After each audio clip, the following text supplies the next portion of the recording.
Hello, good evening. Welcome to the Majority Podcast, Scotland's #1 anti-nationalist show.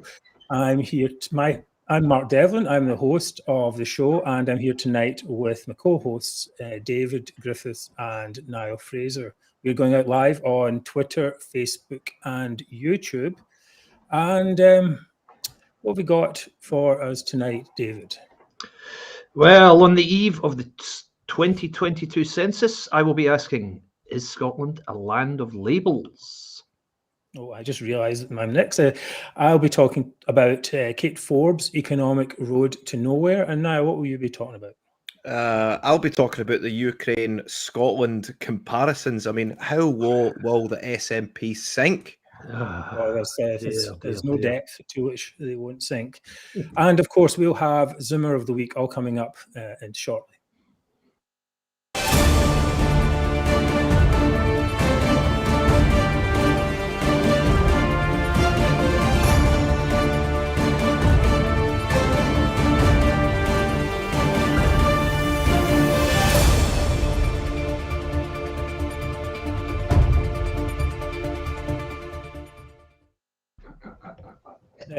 Hello again.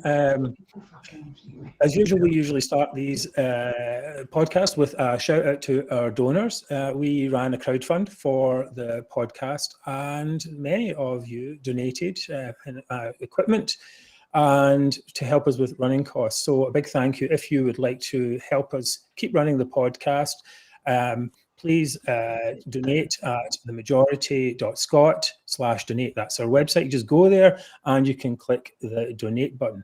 Also like to say a big thank you to our distribution partners who are UK Union Voice and United Against Separation. And they've been doing great work getting this podcast out to their followers. If you have a large website or would like to help us get the message out, please drop us a line. Okay, so Niall. Yes, give us a like, a share, a comment. Get them in nice and early, guys. We love short, succinct comments, and we'll read them out, the best ones, as they come in. You must share the content. Turn it up loud enough so the next door neighbours can hear it every Thursday, 7 p.m. This is where we are. So thanks, everyone, for watching, and we've got a great show lined up for you this evening. Right. Okay. Coming up, I'll be talking about Kate Forbes' Economic Road to Nowhere, and David will be talking about a biased census. It's like a censi or whatever it is? Yes. Biased census. I don't know. But first, just after the break, we're going to be talking with Niall.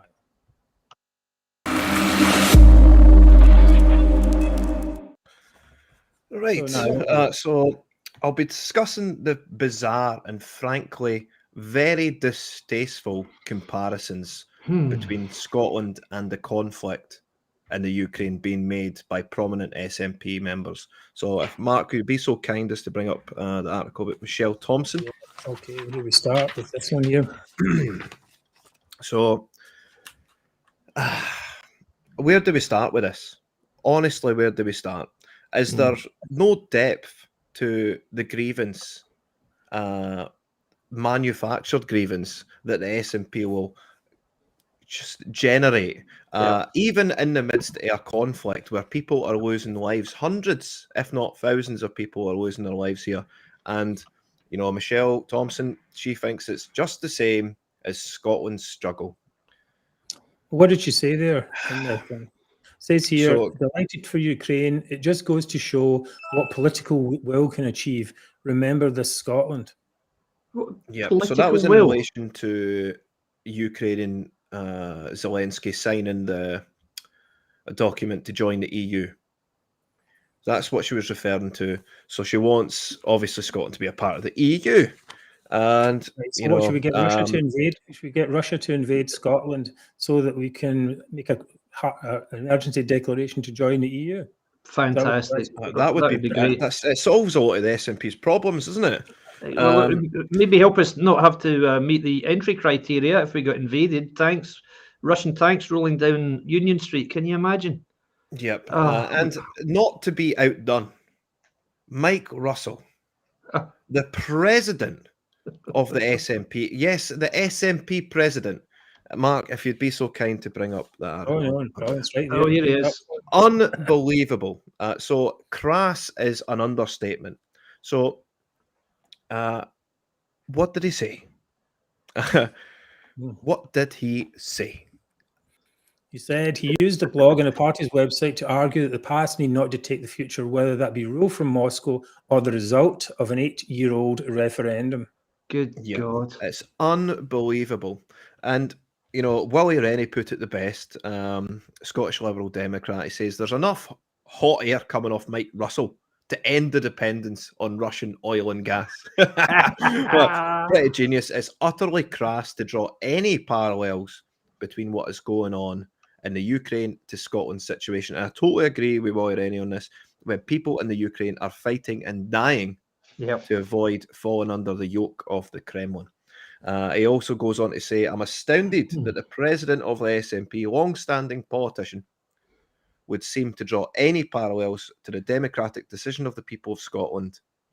The SNP and Mike Russell must apologise for this post and its promotion and not make such thoughtless comparisons at a time when the people of Ukraine are fighting for their lives. Well said, Willie Rennie, well said. I mean, just when we thought the SNP couldn't get any wackier, couldn't stray further from reality, we've got the president of the SNP, the president here, saying that the struggle of Ukrainians is that they're in the midst of the struggle is a direct comparison to the struggles for Scottish independence. It's beyond. Well, there seems to be nothing that happens. If anything happens in the news, they would do it. In fact, probably if it was the other way around, you know, and Ukraine was invading Russia, they would be like, "Oh yes, that's an excuse for us to declare independence." It doesn't matter what it is. That's true. You know? Any opportunity. It's distasteful. It's sickening, and it's tantamount to grandstanding on the graves of Ukrainians. It takes away for their bravery. Takes away. There is no words to describe how bleak, how dire, and how horrific this comparison really is. Indeed. There's no words. Well, it's only when you consider that the party, we talked about this last week, that the party wants to break up the UK and leave us vulnerable to Russian influence, or Chinese influence, or whatever type of influence, external influence. Anyone that pays them money, you know, they'll give them ports, or they'll give them access, or they'll give them whatever it is. And we saw that guy, Mark Bly, last week. He said that basically, you know, we can threaten the rest of the UK with the idea that we're going to take Chinese money. Exactly. I mean, that kind of thing. I thought that's pretty low in the first instance. But then the dance, as you say, I think that's quite right, dancing on the graves of these Ukrainian people who are trying to fight off a proper invasion, a war, a proper invasion, right? And you see some of these nutters on Twitter and stuff, and they're saying, "Well, we've been invaded too." You know, like, you know, our country's been invaded. You're like, what country? Well, you live in the UK. When was it invaded? You know, Hitler didn't invade it. Scotland was invaded. Half the time, Scotland was invading England. Quickly getting back to Michelle Thompson, you know, what type of person deletes tweets? You know, for me, if I've said something wrong, especially on social media, I'll just leave it there. Just leave it there, because once someone's on the internet, guys, I know I'm probably educating folk, but it's there forever, you know. And I just don't trust anyone who deletes their own tweets. It's like you're hiding from your own opinion. It's despicable. I don't think I've any mind, but I have to be careful now, because you know I'm on the case. I'll be looking for any deleted tweets, man. Yes. It's not right. Well, for me, it's definitely not right. Nicola Sturgeon had to come out and say there was no connection between Ukraine war and Scottish independence. But you know, the thing was, you know, this is days later. You know, this party get no control over its messaging. Angus Robertson had to come out and throw Mike Russell under the bus as well. And that was just, you know, a few weeks after the Poll pensions debacle, and where the party was, again, they said one thing and then, oh, no, we didn't actually say that. Roll it back, you know, a few days later. And is this I think people see this kind of thing and they go, is this a party that's actually in control of its message anymore? And one thing we could say for the SNP was that there wasn't that much dissent and they were pretty much on message. Well, now perhaps there isn't dissent, but the messages aren't correct. So, I think this is maybe a crack that's beginning to grow in the party, where someone says something and then people roll it back. Now, after a while, someone's going to say, "Well, no, I'm going to stand by what I say." Yeah. And then one of these days, somebody will. One of these days, it's going to get worse. There's going to be some controversial legislation which is going to cause ructions within the SNP. They're not all going to sing from the same hymn sheet on this. There's no doubt that's going to happen. You cannot go on with such a disparate band of people all pretending they feel the same way, because we know they don't. So something's going to happen. But to take advantage of a war situation is just the ultimate in bad taste and lack of class. It's just utterly unforgivable. And it comes off the back of what Nicola Sturgeon today is sending emergency supplies, NHS supplies. She's sending money, presumably on top of the money that the UK is sending. Yep. So we're getting done twice as Scots. Well, we're going to come to a little bit of that spending in a moment. But I think this, it's just, it's quite sickening. You see people who are basically fighting for their lives, and these freedom warriors in Scotland, the brave hearts, what they do, and they're sitting in front of the telly, eating their chips and their curry and stuff, and they're like, "Oh, we don't have any issues," and and they're getting many of them are getting benefits from the UK. Many of them are, getting opportunities. And their families have had opportunities from the UK for many years. That's right. So it's nothing like. There's not even a part of comparison in it, and it's really horrible. I mean, you can imagine Mike Bromley sitting eating curry and chips, like you said, and he's thinking, he's watching all the news in the Ukraine. He's like, "This is just like Scotland." It's honestly, these things are so bizarre. I mean, are these the people who rise to prominence in Scotland? The raving lunatics. The ones who... I mean, does the Labour Party do something like that, or do the Tories do that? Do they say, "Well, this really makes our case"? Well, that's the EU people have been really doing it, right? This really means we should be back in the EU or whatever. And you're like, what? Okay, it's not about that. It's about something else entirely. And they'll use these people who lost. Actually, just a reminder that these people lost to referendums. Is that they just look desperate for anything to grab onto that will kind of put their case. But ultimately, it just seems to be a lot of bad losing and bad faith judgments. Oh, that's for sure. Some great comments coming in. Bravehearts, nationalist propaganda. Jeanette Stewart, SNP have no class. Fat Shot Golf, the SNP are classless too. The core. Absolutely. Carol Fulton, the SNP need to go now. I agree with you entirely. Anne Smith, the SNP are a bunch of amateurs. I think that sums up what we're dealing with here. They are amateurs. They've got no coordination on messaging. They're just saying whatever they think, might potentially get them some leverage in the battle with the UK government to allow an independence referendum. It's utterly disgraceful. There's a message from Nick Price here about Tatiana Duffy, who is a Ukrainian national, Scots-based, watching this podcast. So huge respect and every best wishes go out to Tatiana. Yeah, very, very best. We wish you and your family absolutely the very, very best. Yeah. Right. Okay. So coming up, we're going to talk. David's going to talk about the bias census, and I will be talking about Kate Forbes' Road to Nowhere, and of course, we will have Zoomer of the Week, a very special Zoomer of the Week this week for a very special Zoomer. Yes.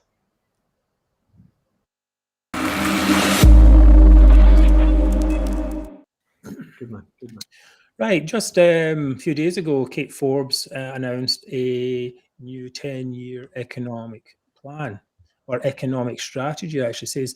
Forbes says new economic strategy will push current fiscal powers to the limits. I guess that must be the levers that she's always talking about. Yes. More levers. You can imagine them like in one of those old signal boxes, and it's like so many levers. Exactly, yanking them down. Those levers. Anyways, she says that her grand plan, across 5 foundational areas will focus on changing the culture and mindset towards entrepreneurialism in order to encourage more startups and investment. It also focuses on new market opportunities, seeking to encourage international investment into Scotland, along with more exports.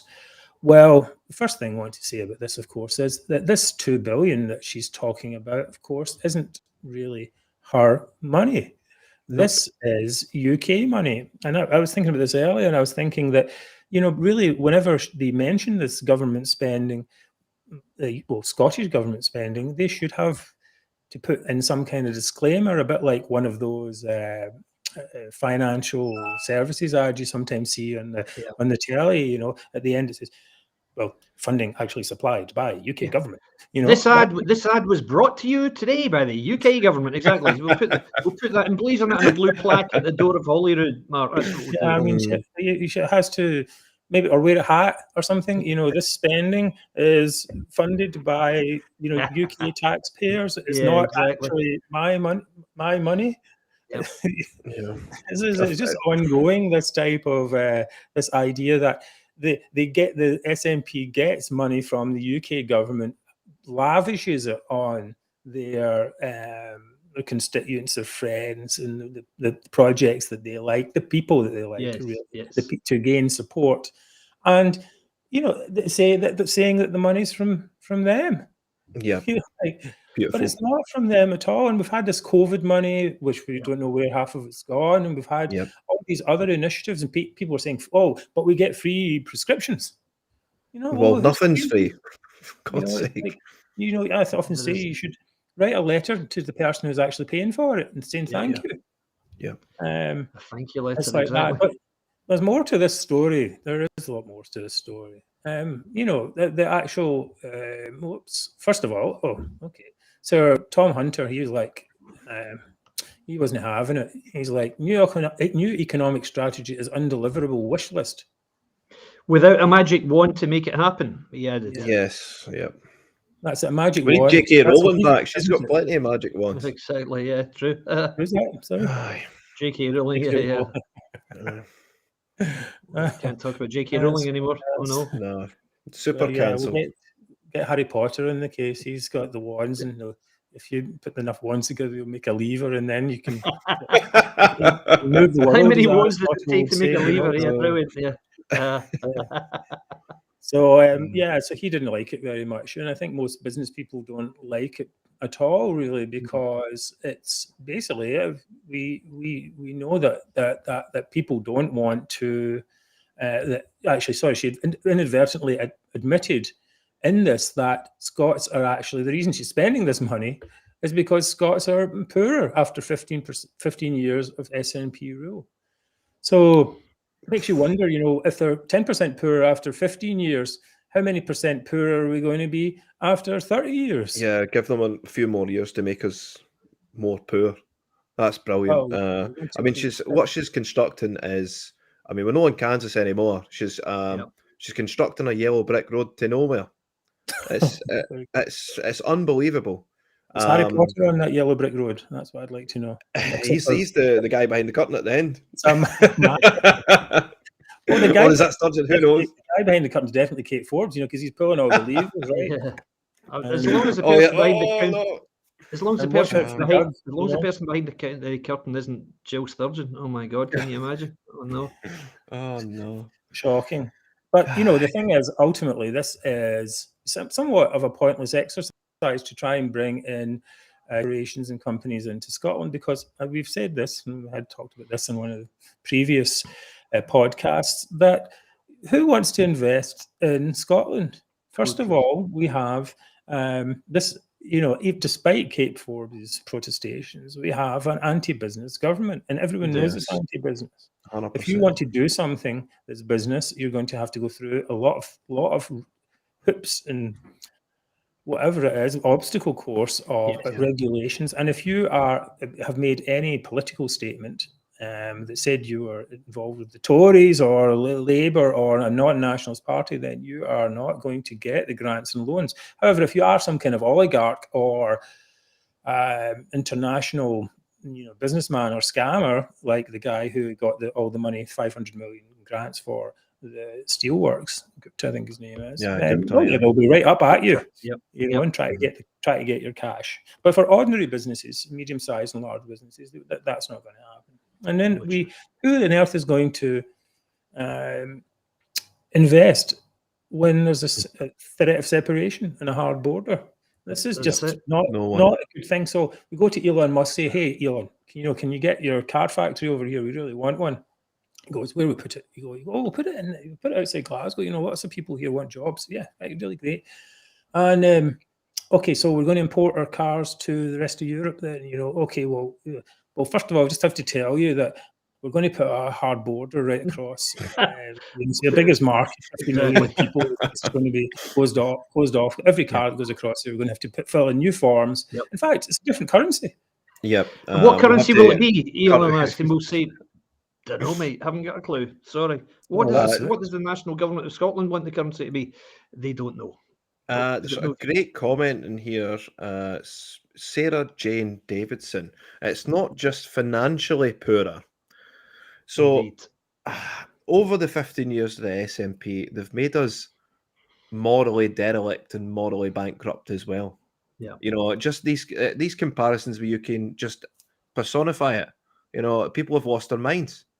The state of Scotland is horrendous under this. We often say this, that there's if they go on about the economic argument, first of all, the UK is much more than an economic argument. It's not that people in London are giving all the money to people in Scotland and that's it. It's like we have freedom of movement in the UK. We have shared media, we have shared institutions and so on. Of course, the Nationalists are trying to build up some more Scottishy stuff day by day, and I think David's going to talk a lot about that in a moment. But we have to, this is not, if the idea that if Scotland was richer, it should break away is quite appalling to me. It's like, it's just a greed-based argument. And it has been appalling to me since the 70s when I was a kid. And I watched some of this it's our oil nonsense. I was like, it gets worse than that. The argument before the price of one greedy people's oil. And, if I, as a teenager or even younger, perhaps, could recognize that, then why don't so many people recognize it now? Because greed has become normalized in Scottish nationalist society. Yeah. Moving on for the oil thing, when the price of oil was at its lowest, the nationalists were saying it's our water. That's right. So it's not like we're depriving England of our oil. We're depriving England of our water. It's unbelievable. Water and we're going to make them perish. Well, yeah, just this week there was a guy on Twitter. I was following the argument, and the guy went on for a whole day. A whole day. I'm not joking about how Scotland was going to give England water because they really needed it and were so desperate for water. And people were sending them stuff like, here's the largest reservoir in England. It's enormous. It's almost as big as Kepler water or something like that. I've not been either water, I'm not sure. It's enormous, and it's like as if they can't make any more reservoirs. As if it doesn't rain, as if they can't make desalination plants like Israel. If the water situation ever got so bad, it's just complete nonsense. And even if the water would belong to companies as well. So what are you going to tax the water that's going to people? But this guy spent a whole day. And what was his argument? Oh no, we're going to. So we need you need our water in England. There's going to be droughts down there, and they're going to, they desperately need it. Like, and we'll deny them water. We'll deny them water. There's an area of the northwest of England, they might have heard of it. It's called the Lake District. Tons of this stuff. And not only that, it rains there every day practically. So, guys, come on. Let's not be silly. Anyway, so who's going to, and another point in this whole thing is that who's going to want to invest in a place where the government isn't transparent? And we just had this story today, or yesterday, I think, about the head of the Scottish Investment Bank. And here it is here. Yep. Nicola Sturgeon refuses to tell Parliament why 235,000k boss of state-owned bank mysteriously quit. Well, this lady, she quit. Ellie McTaggart resigned the other day. And in Parliament yesterday, or was it even today? No, David's no, Mark's Sorry, disappeared. Oh, he's back. press the wrong button. Press the wrong button. Oh goodness. And in Parliament today, she was like, "Well, I know why she quit. I'm not telling you." It's a matter for the board, I think they said. It's a matter unbelievable. for the board of the bank, really? So it's a private bank then? It's nothing to do with the public, just a private enterprise. Okay, so it's down to the board. Yes, Well, the Scottish National Investment Bank. That's Exactly. just £2 basically a billion of private company. taxpayer money, right? Absolutely. You think there was some public accountability towards that? And Yeah. let's not forget, these are the champions of transparency, the SNP. Of course. But what sounds like this? Oh, I can't tell you. Sorry. Well, Okay. what would lead someone to leave almost £250,000 per year position? Yeah. It would have to be something pretty severe.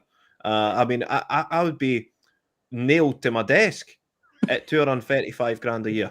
And I mean, nailed to my desk. I wouldn't let myself leave. I mean, Well, that's an obscene, unholy amount of money. Unholy. And she got a almost 40 grand bonus as well. Yeah. Well, it's fair to say that a lot of people in finance do get paid a lot of money, but that's not what this is about. What this is about is why, as a public body, this person suddenly resigning is not being disclosed, because she could just say, if it was illness, for example, she could just say it was illness. Well, it's straightforward. Or they could make up something, but why didn't even make up something? Because maybe she didn't like the Ukraine comparison, so she just thought, I'm done. Maybe that's maybe she was asking something she didn't want to do. She wouldn't sign off on a. She was asking for more leavers. Peter Murray. So anyway, the thing is, why would anyone want to do business in an environment like this? It's politically unstable. Yes. It's jobs for the boys, and it's taxed higher. So so we're going to. I think we've covered that one. So let's move on. It's going to be coming up, the bias census and Zoomer of the week. But first, we have a message from our sponsors, actually a message to our sponsors, which is you people watching us today. As I mentioned at the beginning, podcast is funded by donors.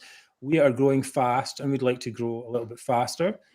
So every donation, everything you can help us with would be really appreciated. So if you can, please go to the majority.scot website and to give us a wee donation, whether it's one time or monthly, anything is great.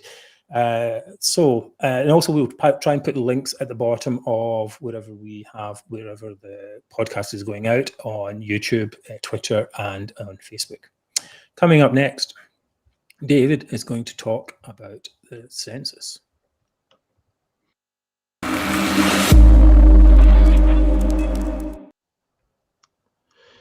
Okay, good people. So on our doormats from today, we have the 2022 Scotland census forms arriving. Now, you have to ask, has Scotland become the land of labels? Now, let me tell you why I'm asking that. Let's just remind ourselves, the purpose of the census is to serve as a head count for everyone in the country on a given date, which is a very, very simple premise, just counting the people, that's it.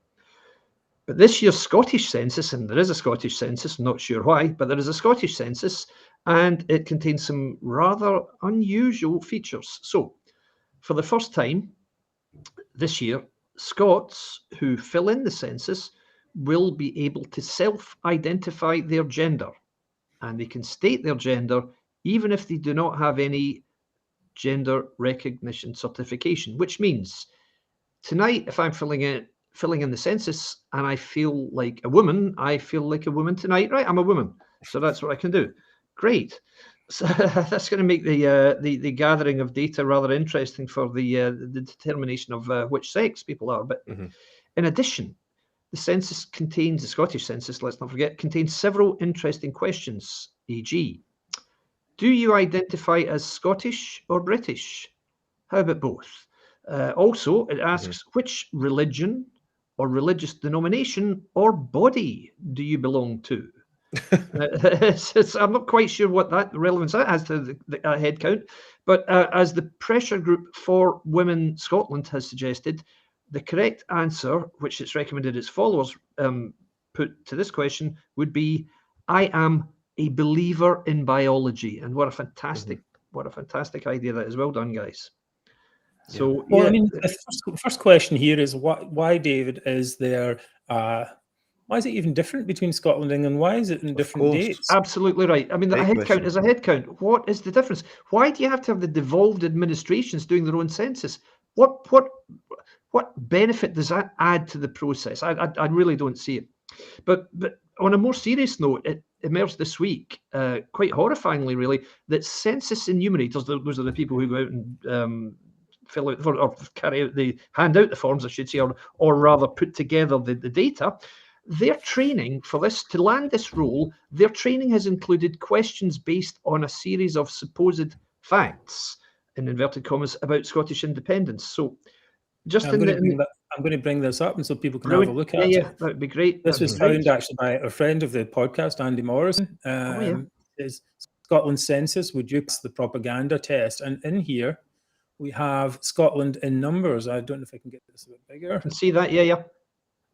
Open image, and oh, that's the wrong one. Okay, and you see here there's some very weird stuff in here. We have Scotland is if you see it in very small letters down here, if Scotland became independent now, 54th member of the Commonwealth, 194th independent country to join the UN, 29th member of the EU. What is this about? No, joined the EU. We're not part of the EU. Exactly. Yeah, why is that in any way relevant to the gathering of data? Let's not forget the purpose of which is to do a head count of the number of people in the country. What on earth does that have to do with any nationalist propaganda? It's ridiculous. It is ridiculous. It's arithmetic. Yeah, quite. And that's some of these numbers, because there's a test. Do they say? Well, exactly. You're going to be enumerated for the census. Can you tell us what member is Scotland? The 29th, the 28th, or the 27th member of the EU? That it's like why is that even in there? Why is that germane to the discussion? Exactly. You have to find out. Actually, I've said this before. You have to find out who is the person that decided to do this, and then we have to target them and find out. Why did you do this? Who told you to do it? And what's the whole story behind it? This kind of thing is a very insidious propaganda.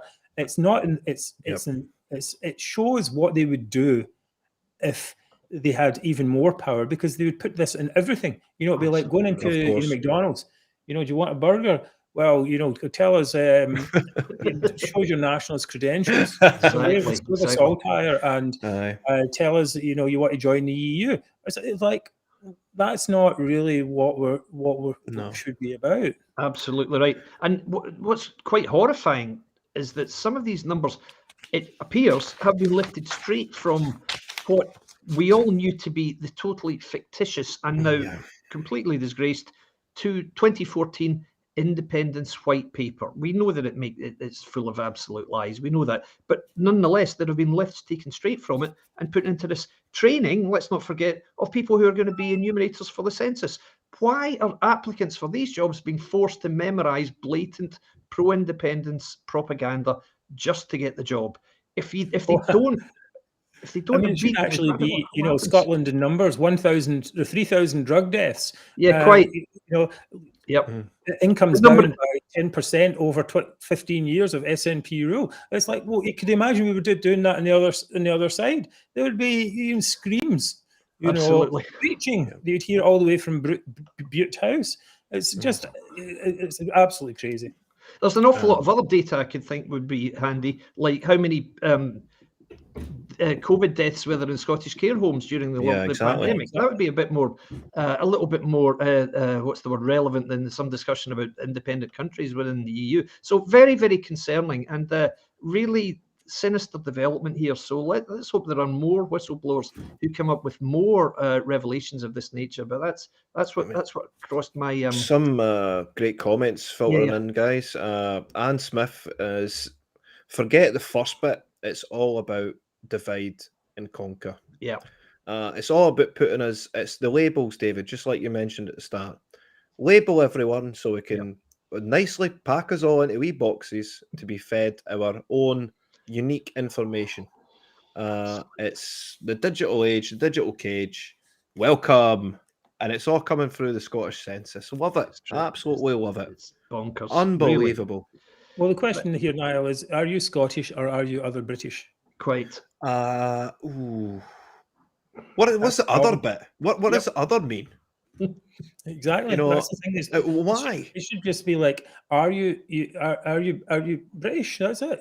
And if you're Scottish, no, the other British is not right. It's not. Nope. It's not right. If I was to be asked, are you Scottish or British? I'd say Scottish/British.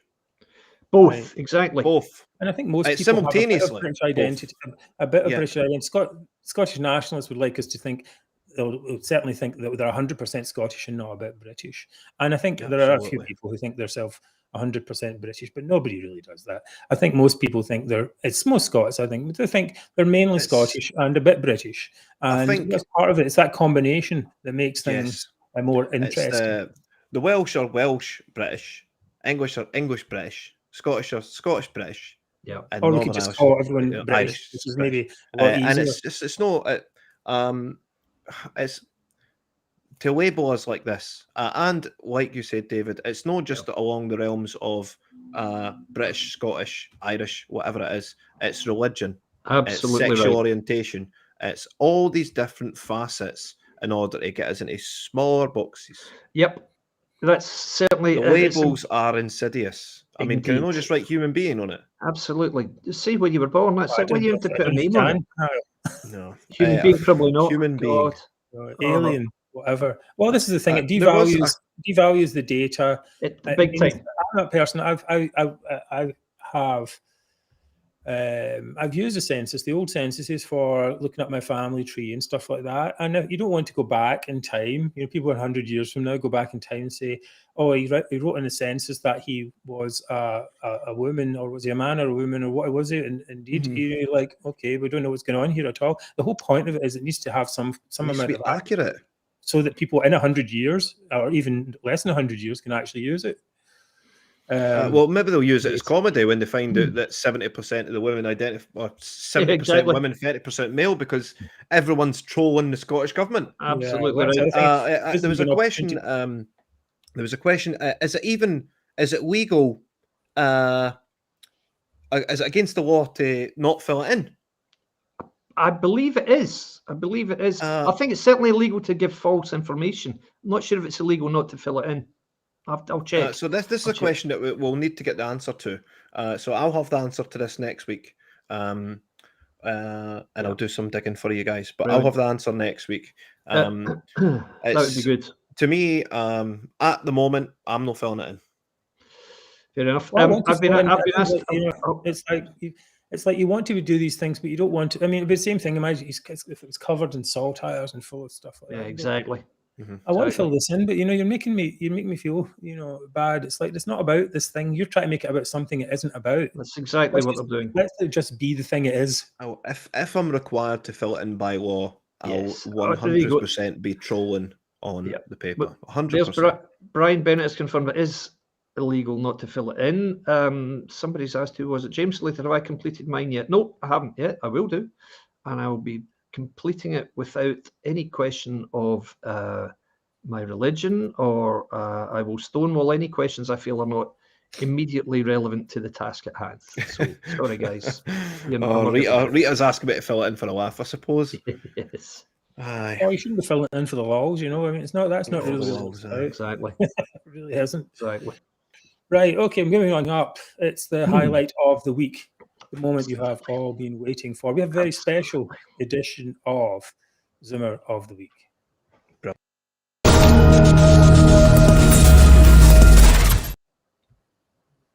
Right, David, I think you're going to start today.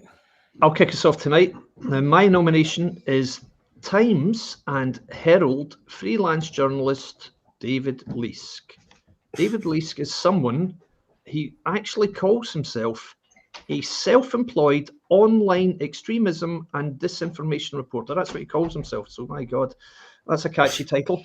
Perhaps more accurately, he has additionally been, or alternatively been called, Scotland's worst, most reliably wrong, and most pathologically insecure self-identified real journalist. That's David for you. So impressive credentials there. David Leask spent the early part of this week bullying, I think is the only word for it, bullying ex-All for Unity party leader Jamie Blackett. And this came obviously, as he's a self-employed online disinformation dissembler, Leask decided in a quite disgraceful series of tweets to target Jamie Blackett, accusing him of disinformation and of standing by George Galloway, Kremlin TV presenter, as he calls him, when Galloway allegedly labelled the Ukrainian president a white supremacist last year. Now, Jamie immediately responded by saying, All for Unity never commented on any world affairs. We stuck solely to the Scottish elections last year, quite rightly so, because we were a party fielding candidates in the Scottish election. But this gentleman, Leask, demanded to know whether Jamie Blackett would now step down following the collapse of All for Unity because of the Russian invasion. Would he step down from public life? I mean, just a disgraceful intrusion into the man's privacy. So being me, I came to Jamie's aid and advised him not to interact with Leask because he wasn't worth the effort. Leask then turned his attention on me and tried to bully me in the same way. He said, okay, Mr. Griffiths, I'd like to know if you are going to apologise for this information and for trying to get a Kremlin TV reporter into Holyrood. Well, actually, Leask, I tried to get myself into Holyrood last year, along with 73 pro-UK constituency candidates. So I stood in West Scotland. George Galloway stood in South Scotland. So I'm certainly not a dissembler of disinformation. I'm certainly not a Kremlin TV reporter, nor to the best of my knowledge are or were any of the 73 candidates, in fact, the 219 candidates who stood for election in the constituency. So I'm not quite sure what you're getting at there. But well, I think the other thing was that George Galloway was going to give up his RT role if he was elected to Parliament. That's and right. At that time, the All for Unity was a single-purpose vehicle. Its basic idea was to try to get the parties in the UK to parties in Scotland to work together to beat the nationalists. Now exactly. That time has passed, and that's an important point. That time has passed. So why Leask is an opportunist? He's basically bringing this up right now as a way to try and stick the knife into pro-UK candidates who stood in good faith. Quite right. And with George Galloway, and everyone knows what George Galloway is like. George is George. Yep. He's got quite a varied history, a varied past. But the one thing that he has been consistent on is his support of the United Kingdom from a socialist perspective. Absolutely. And he's quite right in saying that a worker in Liverpool is just the same as a worker in Glasgow.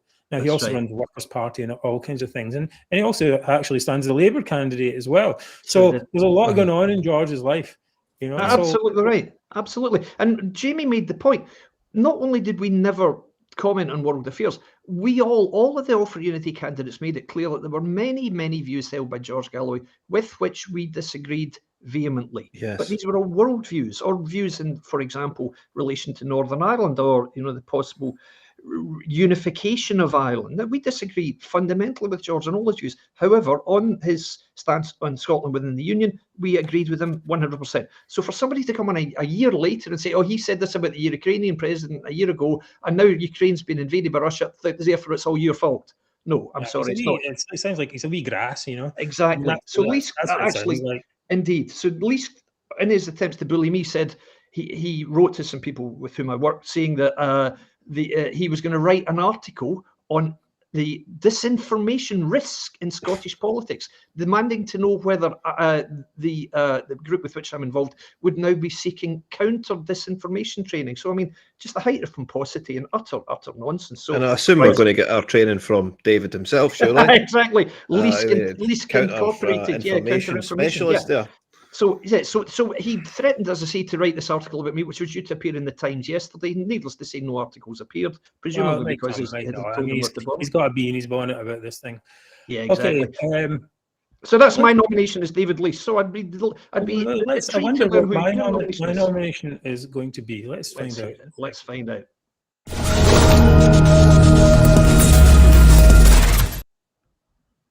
Well, surprisingly enough, my nomination for Zimmer Week is also Mr. David Leask, because Mr.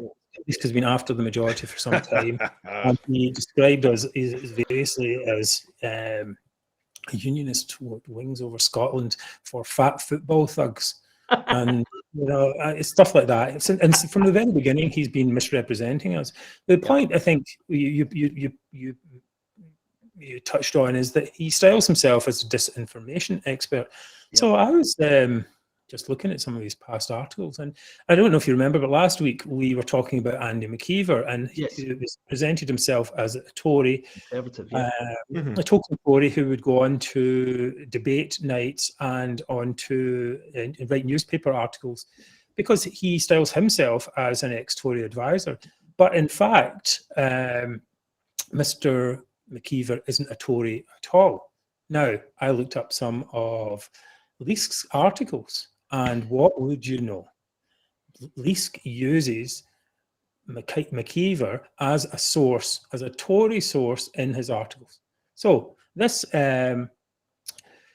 is quite something. So you might want to be an expert in disinformation, but he's become our very own Dave Disinformation Dave. I'll give you an example of this here. We have, this is McKeever's talking about, in one of Leask's articles, talking about his views as a Tory, and he's presented as, while it may say he's an ex-Tory advisor, in the article he's being presented in these articles and in these debate nights as the voice of the Tories. And he says, Mrs. McKeever says, there is a scent of desperation about unionism. I think propagandists, this is what Leask says. There is a scent of desperation about unionism. I think propagandists, disinformation actors, and plain grifters of all kinds have sniffed an opportunity, just as they did when nationalism was struggling. Well, nationalism is still struggling. Yeah. And then he gets the quote from McKeever: unionism is turning into a political Wild West. They have become so emotional in their hatred of nationalism that they no longer seem capable of rational thought. And he's presented, you're absolutely right. He's presented as a Tory there. Yeah, very clear, yeah. Yeah, the thing goes on, but when we look at this and some of the other statements that McKeever has said in Leask's articles, that are basically not actually from a Tory at all. So we have this situation here. Did Disinfo Dave know that McKeever wasn't actually a Tory when he used him, right? Or in that case, he's not very good at finding disinformation. If the guy he's talking to as a Tory is actually not a Tory, and then, or did he know and he went ahead anyway? And I'm 100% sure that that's actually what happened, because the point of these articles is that McKeever gives the impression, says what Leask wants to hear. Yeah. Right? It's not what a normal Tory would say. A normal Tory would say, away you beat go. it. Away you go. Say F off. You're not having a second referendum. We say, nationalism's the problem here, not your ridiculous ideas and disinformation. So that's what would happen. So basically the idea is you find a fake Tory who will actually talk as a nationalist, and that is really quite a shocking breach of journalistic standards. And so that's in 2 articles that we found, and probably more, where Disinfo Dave is spreading disinformation, even though he's supposed to be a disinformation expert and be against all that. So he might talk about Kremlin TV and all that, but he's the one who's actually putting out the disinformation. The creme de la creme. The creme de la creme. Exactly, there's some amazing comments coming in here, guys. Linda Ross, as a retired nurse, our NHS cuts way back when Sturgeon was the health minister, and now it's on its knees. Well, that I know for certain. And there's some sort of conversation going on, replying to it's been spent on managers. What have they done with all the money Westminster's pumped into the NHS? Well, it's went on overpriced paracetamol. It's went to managers on over 100 grand a year who do nothing. It's on diversity officers. It's a lot of nonsense. Yeah, absolutely nonsense. I mean, sticking with Leask though. Well, I've got a wee extra bit here. This is quite, I think it's quite funny, because basically Leask has got all these things about disinformation in his tweets. He goes, a reminder that misinformation and disinformation can seep into mainstream news media, especially through columns by gobshite controversialists. Well, Takes one to know one. He's describing himself. Very charitable of him to see it that way. Yeah, thank you, David. Yeah. If the cat fits, wear it, Leask. Yeah, I love this bit as well. What his remedy for the situation is. And he says here, what should news publishers do with staffers who go down internet rabbit holes or tweet conspiracy theories or public health disinformation? Let's just add in, or any kind of disinformation. Compulsory counter disinformation training followed by dismissal. If that doesn't work, or straight gross misconduct dismissal. Quite right too. Well, Magnus Llewellyn, are you listening? Yeah, well, I think Mr. Leask should take his own advice and dismiss himself from public society. So anyway, that's my rant on Mr. Leask. We're going to hear a lot more about this fellow because there's a few things coming up in the pipeline, and he is full of self-righteous bile. Will continue, but for now, let's go on to Niall Zimmer. Niall's nomination.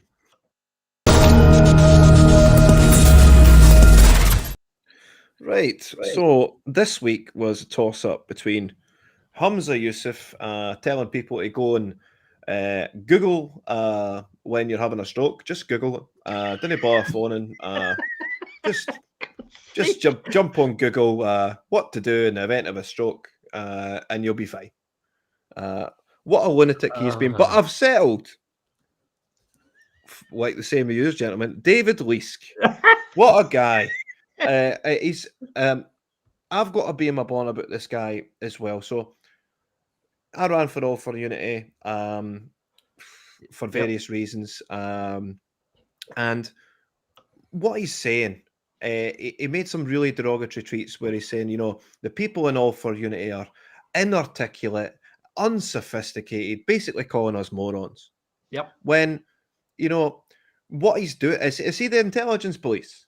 Do we not need more people that are common to enter politics? This is what my argument was going to be, but he failed to address what I'm actually trying. I tag him and stuff, and he just runs away. Yeah. Please respond, David. Can you hear me? Please respond. Yeah. Casting aspersions on a whole party like that is ridiculous. It's ridiculous, and we need. Now's not the time to be articulate. This is what I'm trying to get across. It's not about being articulate. You can be as crude as a sledgehammer as long as you get the job done. Yeah. It's not about doing it all nicey. But he obviously sees it different. He wants only the most intelligent people to enter politics. What a joke! He sees himself that way. He sees himself as the police. He sees himself as being above the rest of us. Absolutely. Very much like many of these other journalists, they see themselves above what we're doing, what we're trying to do. What we're doing is effective. It might be crude. It might be, to their eyes, unsophisticated and crude, I should say. But people need strong messaging. People need some idea that people are going to fight for them. We don't need the appeasement and capitulation to nationalism that these journalists are indulging in every day. It's just not right. That's not what we're looking for. We're looking for some leadership in our media, I think, to some extent, and some truth. I think the truth that there is not going to be a second referendum. Oh, don't hold your breath, Mark. Don't hold your breath. Well, there's going to be a third referendum or whatever it is. It's not going to happen. And they need to say that and move on and let us all move on, because they're holding us back just as much as these politicians who are holding us back. Quite right.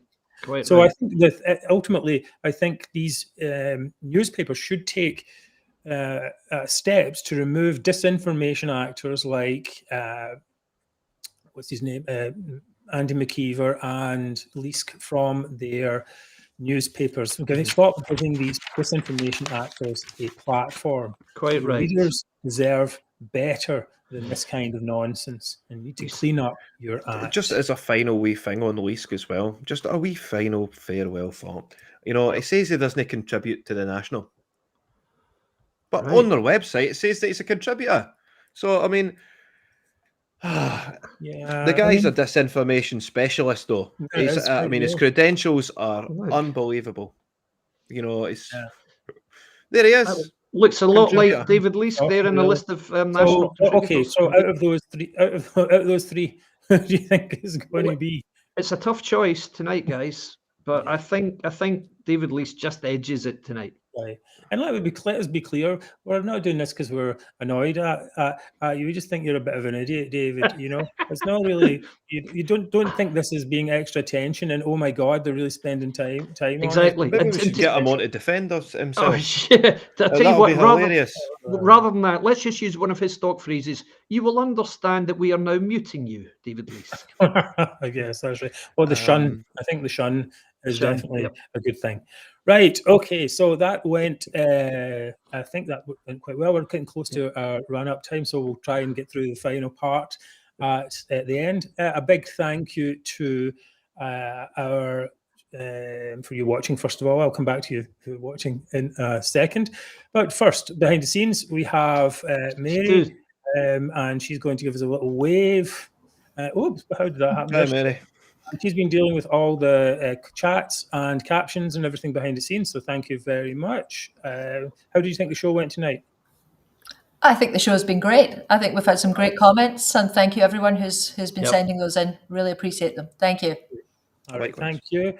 And we'd like to thank the donors and everyone watching, especially our partners at UK Union Voice and United Against Separation. Absolutely. They're a big reason why many of you are watching right now. If you can, please tell your friends about us. We're just getting started here, so it's a bit of an experiment for us, and we're glad to have you along in this. You know, it's not perfect, but we are the only place, I think, that where we can actually talk about these issues in a media landscape that is just infected totally by nationalism, whether it's nationalism money or nationalism thought or fake Tories or appeasers. It's just a shocking landscape. So this is a place where you can come and we talk protect your sanity for at least an hour a week by tuning in. I mean, geez, some of the comments have been fantastic. They have been excellent. Honestly, it's incredible. And Pauline Egermont, surely the problem is the media in Scotland are in Sturgeon's pocket. Oh, absolutely right. Oh, yes. That's why you'll see so many separatist tropes used. Like this whole idea of us being British nationalists, which is something that doesn't even exist. It's all just much more for that next time. Absolutely. A final wee shout out to Richard Talak, who sent me a beautiful letter. Thank you very much, Richard. Oh, wow. There you go. That's very nice. I'll leave you with the thought for the week. Nationalists are always saying that Scotland gave its freedom away. But, we didn't actually give our freedom away. We gained the freedom of a stable, secure and prosperous UK. And we need that now in these difficult times more than ever. More than ever. Here. The most successful political, social and economic union in history. That's where we live. That's what we have. That's what we are. Good night. Thank you, David. Thank you, Niall. Thank you, Mark. Thank you, Niall. And thank you and good night to everyone. Thanks again for tuning in. See you next Thursday. Cheers, everyone.